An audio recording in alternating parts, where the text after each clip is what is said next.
Hello and welcome back to Jackanory with me, Nick Buckley. I'll be reading from my book again. This is not me advertising other people's books. I'm a little bit selfish. I'm advertising my book. And I'm going to be talking about the second chapter of my book, Anglophobia, hatred of the English, which now means hatred of white people, basically. That's what this means. Anglophobia means hatred and dislike of white people for many reasons, which I go into in the book. Now, the second chapter of the book, I start all my chapters with a quote that tried to, in a nutshell, explain what that chapter's about. And the quote from this chapter is this. Glasses, because I'm blind when I'm reading. And this quote is from Chapman Cohen.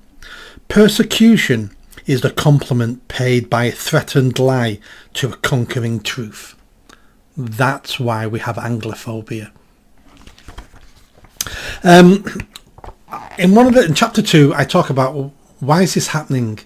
Why are we being persecuted? Where have all these lies come from? It's as if we have an enemy and other people are taking advantage of this and they're trying to gain something out of it themselves. And we've always had enemies. We've always had enemies around the world, and why wouldn't you use something to damage your enemy? We're doing it to other countries. I'm damn sure we are. Of course we are. And countries are helping this woke nonsense, this destruction of the West. They're helping it along. They may not have caused it to begin with, but once they saw an open wound, they're rubbing bacteria into it, hoping it gets infected, and it has. So let me talk about a KGB agent who's quite famous now. Let me read from the book here. Yuri Alexandrokov Bezmenov, that's easy for me to say, is a former KGB agent who defected to Canada in 1970. In 1984, he gave an interview to G. Edward Griffin where he explained the long-term plan by Russia to defeat America through psychological warfare and demobilization. He explained that ideological subversion happens in full sight as a legitimate process and is easily spotted if looked for, but no one is looking for it. He explains that the aim is to change the perception of reality to such an extent that despite the abundance of information, no one can come to a sensible conclusion in the interests of defending themselves, their families, their community and their country. He calls it a great brainwashing, and it has 4 stages. Stage 1, demobilization. 15 to 20 years to achieve the re-education of one generation of students. He uses the example of the 1960s socialist-loving hippies moving into positions of power in government and business in the 1980s. He explains that the demobilization will reject facts and truth in favour of narratives and opinions. Stage 2, destabilization. A 2 to 5 year period to target the essential structural elements of a nation: economy, foreign relations and defence. Stage 3, crisis.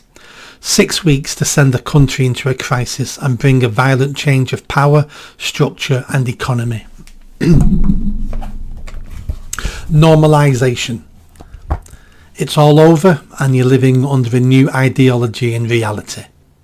It is shocking that this interview is 40 years old and is more relevant today when looking for answers to why our society is crumbling and we are at each other's throats. It can be viewed for free on YouTube, this interview. Search for KGB defector Yuri Bezmenov's warning to America. Honestly, find it and watch it. It's fascinating. Let us look at the 4 stages of the Great Brainwashing to see where we're up to in the UK and if it has taken place. Demobilisation. This stage has already happened. The whole country is demobilised. It took different things to happen over many decades to affect the majority of the British public. Our university sector sowed the seeds of failure when they introduced a raft of grievance studies such as gender studies, black studies, queer studies. The promotion of human rights negated our sense of community and nationhood. Feminism and gay pride damaged the family, which had negative effects on the development of children. DEI infected the whole of society and led to more incompetence and resentment against unearned benefits. A two-tier society had emerged as people witnessed the state treating different groups in different ways. And finally, mass immigration was forced upon the people without ever asking. When people questioned it, they were castigated and denounced as evil. This stage has been completed. Facts. Destabilisation. This stage has already been completed, but we have not felt the full consequences yet. Our economy is heading towards collapse as the national debt is too high and taxation is the highest since World War II. We have 10 million adults not properly working. Welfare spending is out of control. State education is inadequate and we rely on mass immigration to supply cheap labour. Foreign relations around the world are poor. We are in a never-ending Cold War with Russia. China is preparing for world dominance. Our support of Israel alienates the Muslim world and the millions of Muslims who live among us. The promotion of the UK as the only instigator of empire, colonialism, slavery and racism has damaged our reputation across the globe and at home. Our defence capabilities are at an all-time low. We have too many women serving, which has lowered standards across the board. The acceptance of LGBTQ ideology means real men are less likely now to want to join the armed forces. Men in general have become over-feminised and the lack of patriotism means that they do not want to fight to protect their country. A 2024 YouGov survey showed that 38% of under 40s say they would refuse to serve in the armed forces if a new world war started. And 30% said they would not even serve if Britain was facing an imminent invasion. That's scary stuff. Crisis. This is the stage I think we're in now. It feels like every month we have a new dilemma, or at least the repeating of an old one. BLM with the overthrow of capitalism and the police. COVID-19 brought us British authoritarian state. Climate emergency is killing our economy and making us all poorer. The Ukraine war has increased our energy bills and sucked away our taxes. Free Palestine marches have further split the UK into tribes. Islamic terrorism is an ever-present threat. Mass immigration is bankrupting us, making us unsafe and destroying communities. Our right to free speech has been reduced. And we all now see a two-tier policing system that favours minorities. All of these problems could be the spark that lights a fire we will all regret. And the last stage, normalisation. This has already started. For some people, we call them the woke. But the rest of us are beginning to wake up and smell the roses of this new dystopia that is on the horizon. We have started to push back and we have started to push back and some have been jailed for doing so. But this must not scare us into surrender, for this is what the government intended and why they came down hard on us. Bezmenov told us the plan of our enemy. We are probably doing the very same thing to them. It is up to us to take note of the attack and do something about it. We are at an advantage, for we have a human trait that drives us to seek out an enemy to fear. We now have highlighted one. Fear it. And once we fear it, maybe we can do something about it. We've been warned. This warning was 40 years ago. 40 years ago.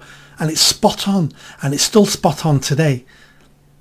Now, I don't think Russia, China, all these, Iran, North Korea have caused all these problems in the UK. They haven't. They're not that clever.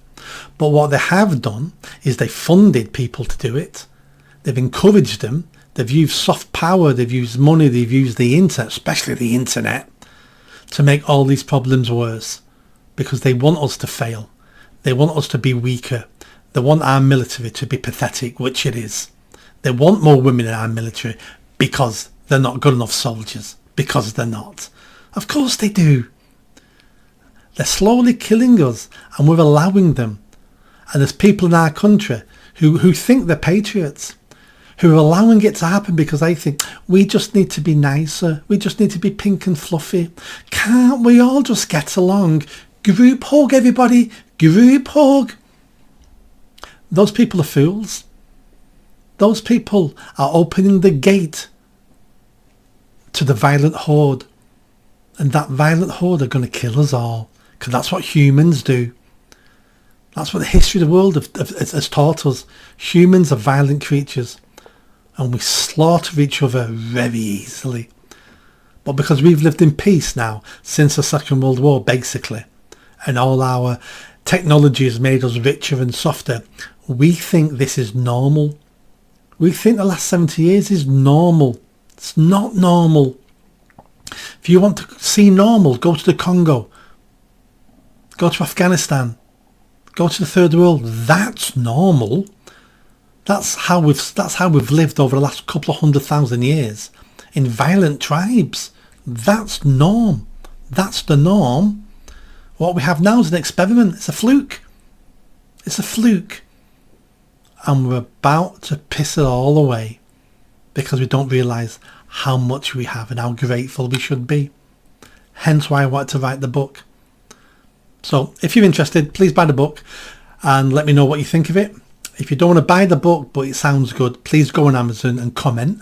I'll put a link in the description. Comment on the book and say it's a fantastic book, even if you've not read it. Because that helps sales. And start thinking about this. Start thinking about the enemies we have across the globe, because we have them. And they're interfering in our politics and in our country. 100% they are, because we're doing it to them. That's how I know they're doing it to us, because we're doing it to them. And we've always done it. It's called the Great Game.